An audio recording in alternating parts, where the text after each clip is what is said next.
ఈరోజు హుస్నాబాద్ ఎత్తైన ప్రాంతానికి పీఠభూమి ప్రాంతానికి డిస్ట్రిబ్యూటరీ సిస్టమ్ కాలువలకు సంబంధించి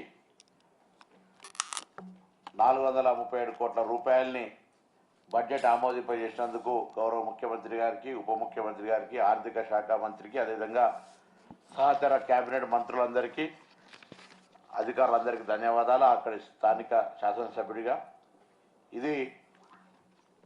ఈ ప్రాజెక్టు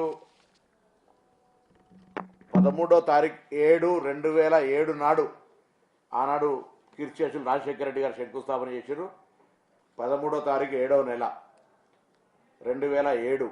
ఇలా 1 ఆగస్టు 2024, దాదాపు 17 సంవత్సరాలు గడిచిపోయినటువంటి పరిస్థితి. 17 సంవత్సరాల 2007 నుంచి 14 వరకు దాదాపు 70-80% పనులు టన్నెల్తో సహా హెడ్ వర్క్స్ సంబంధించిన అన్ని రకాల పనులు పూర్తయి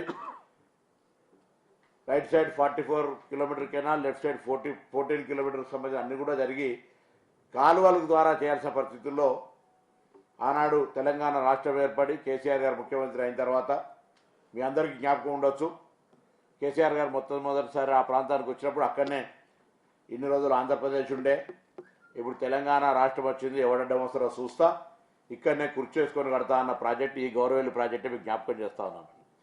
ఆ గౌరవేలు ప్రాజెక్టు 10 సంవత్సరాల పూర్తి కాలే.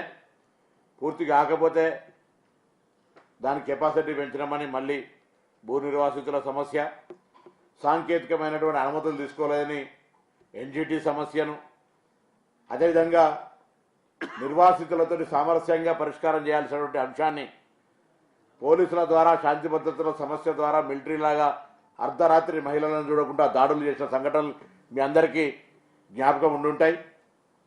మీకు జ్ఞాపకం ఉన్నా లేకున్నా అక్కడ స్థానిక ప్రజలందరూ కూడా ఇప్పటికి కూడా ఆ దెబ్బలో, కేసులో, ఆ రాత్రి నిరంకుశత్వంగా జరిగిన వ్యవహారానికి సంబంధించి అందరూ కూడా తెలుసు.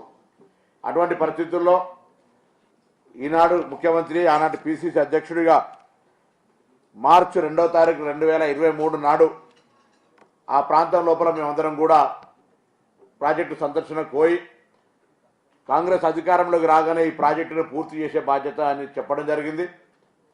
దానికి అనుగుణంగా 2223 కిలోమీటర్లు కాలువల కొరకు సేకరించాల్సినటువంటి భూమికి సంబంధించి ఇప్పటికే సిద్దిపేట జిల్లా కలెక్టరేట్ కావచ్చు, మాకు హుస్నాబాద్ 3 జిల్లా కలెక్టరేట్లు వస్తాయి.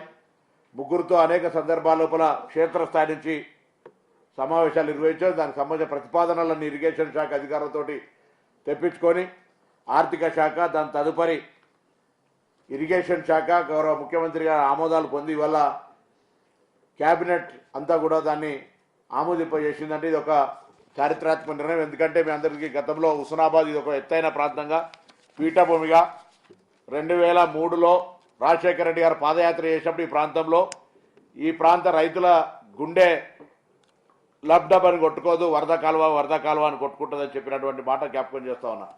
అప్పటి నుండి ఈ ప్రాంత ప్రజల యొక్క ఆకాంక్ష, వాళ్ళందరూ ఆశీర్వచనంతో నేను శాసనసభ్యుడైన తర్వాత నాకు కూడా ఒకటే వాంఛ, చిరకాలంగా నేను ఆ ప్రాజెక్టు పూర్తి చేస్తేనే ఈ రైతాంగానికి న్యాయం చేసిన వాళ్ళు అవుతాం అనేటువంటి దాని మీద మొదటి నుంచి సింగిల్ ఓరియంటేషన్గా ఆ ప్రాజెక్టుకు సంబంధించి అంతర్గతంగా అన్ని రకాలుగా ఎక్కడెక్కడికి అవసరమైతే